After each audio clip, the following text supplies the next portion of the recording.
আসসালামু আলাইকুম রহমতুল্লাহি ওয়া বারাকাতুহু। প্রিয় দর্শক শ্রোতা, চ্যানেল বি এর পক্ষ থেকে সকলকে জানাচ্ছি আন্তরিক শুভেচ্ছা এবং অভিনন্দন। In the brain, in the mind, in the soul, দেহ, মন এবং আত্মার পরিশুদ্ধি যদি করা যায় তাহলেই আমরা সাকসেসফুল হব দুনিয়াতে এবং আখিরাতে।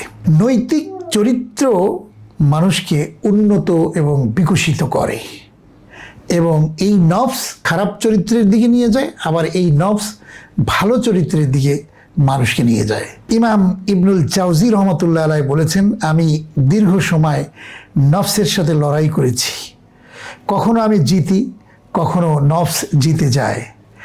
একদিন একান্তে নফসকে বললাম, ধিক্কার তোমাকে, যদি তুমি সন্দেহযুক্ত পথে সম্পদ জমা করো তবে কি নিশ্চিত যে তুমি তা ভোগ করবে?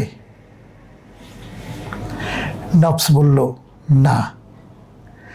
আমি বললাম, তবে মৃত্যুর সময় এটিই হবে তোমার সবচেয়ে বড় কষ্ট, যে ভোগ করবে অন্য কেউ আর গুনাহের বোঝা বইবে শুধু তুমি। নফস বলল, মানুষের হৃদয় এবং রবের মাঝখানে এক বিশাল দেয়াল। নফসকে নিয়ন্ত্রণ ও পরিশুদ্ধ করা ছাড়া আল্লাহর সন্তুষ্টি, পরকালের মুক্তি সম্ভব নয়। আল্লাহ তাআলা বলেন, قد أفلح من زكاها وقد خاب من دساها। শপথ নফসের এবং যিনি তাকে সুবিন্যস্ত করেছেন। যে নিজেকে শুদ্ধ করলো সেই সফল হলো, আর যে নিজেকে কলুষিত করলো সে ব্যর্থ হলো। ব্যক্তির সংশোধনই জাতির সংশোধন। আল্লাহ কোনো জাতির অবস্থার বা ভাগ্যের পরিবর্তন করেন না ততক্ষণ পর্যন্ত যতক্ষণ তারা নিজেরা নিজেদের অবস্থা বা নফস পরিবর্তন না করে। আজ যারা দ্বীনের পথে চলেন তাদের মধ্যেও অনেকের পদস্খলন দেখতে পাওয়া যায়। এর কারণ নিজেকে গড়ার চেয়ে অন্যকে গড়ায় আমরা বেশি ব্যস্ত, অথচ যে নিজেকে গড়তে পারে না সে অন্যকে গড়বে কীভাবে? আল্লাহ তাআলা 7টি শপথ করে বলেছেন যে নিজেকে শুদ্ধ করবে সেই সফল হবে, আর এই শুদ্ধির পুরস্কার হবে চিরস্থায়ী জান্নাত। নফস কলুষিত হওয়ার লক্ষণগুলো কি কি আমরা যদি সেটি জেনে নিতে পারি তাহলে কিন্তু আমাদের জন্য অনেক কল্যাণ বয়ে আনবে।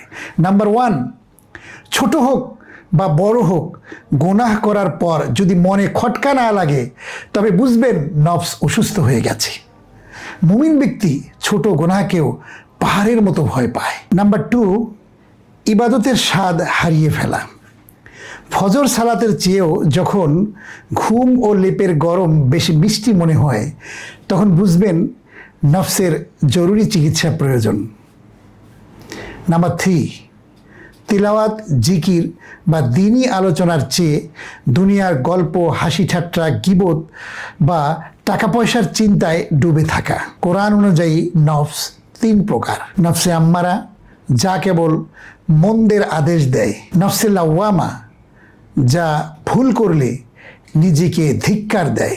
নফসে মুতমাইন্না, যা আল্লাহর স্মরণে শান্ত থাকে।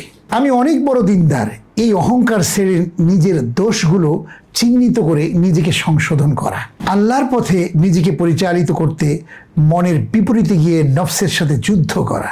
ধৈর্য ও বিনয়ের মতো গুণগুলো বারবার অনুশীলনের মাধ্যমে স্বভাবে পরিণত করা। আল্লাহর কাছে নিজের মুখাপেক্ষিতা প্রকাশ করা এবং এই দোয়া করা, আল্লাহুম্মা আতি নাফসি তাকওয়াহা ওয়া যাক্কিহা আনতা খায়রু মান যাক্কাহা আনতা ওয়ালিয়ুহা ওয়া মাওলাহা। হে আল্লাহ, আমার নফসকে তার তাকওয়া বা আল্লাহভীতি দান করুন এবং তাকে পরিশুদ্ধ করুন। আপনিই তো তার সর্বোত্তম পরিশোধনকারী, আপনিই তার অভিভাবক এবং তার মালিক। রাসূল করিম সাল্লাল্লাহু আলাইহি ওয়াসাল্লাম বলেছেন, আল কাইয়িসু মান দানা নাফসাহু ওয়া আমিলা লিমা বাদাল মাউত। সেই ব্যক্তি হচ্ছে বুদ্ধিমান যে সবসময় নিজের মৃত্যুর কথা স্মরণ করে এবং মৃত্যু পরবর্তী জীবনের জন্য কাজ করে। আর সেই ব্যক্তি হচ্ছে বোকা এবং নির্বুদ্ধিতার পরিচয় দেয়, সবসময় নিজের নফস আর প্রবৃত্তির অনুসরণ করে, আবার আল্লাহর কাছে সাহায্য চায়। এই যে নফসের পরিশুদ্ধি যদি আমরা করতে পারি তাহলে আমাদের লাইফটা হয়ে যাবে ক্রাউন। এই জন্য মনীষী বলেছেন যে the crown of glory of life is character. নৈতিক পরিশুদ্ধিতা হচ্ছে একটি মহার্ঘতম বস্তু এবং শ্রেষ্ঠতম অলংকার। সুতরাং আসুন আমরা সবাই আমাদের নফসকে প্রবৃত্তির দাসত্ব থেকে মুক্ত করে আমরা আল্লাহর দিকে রুজু করি।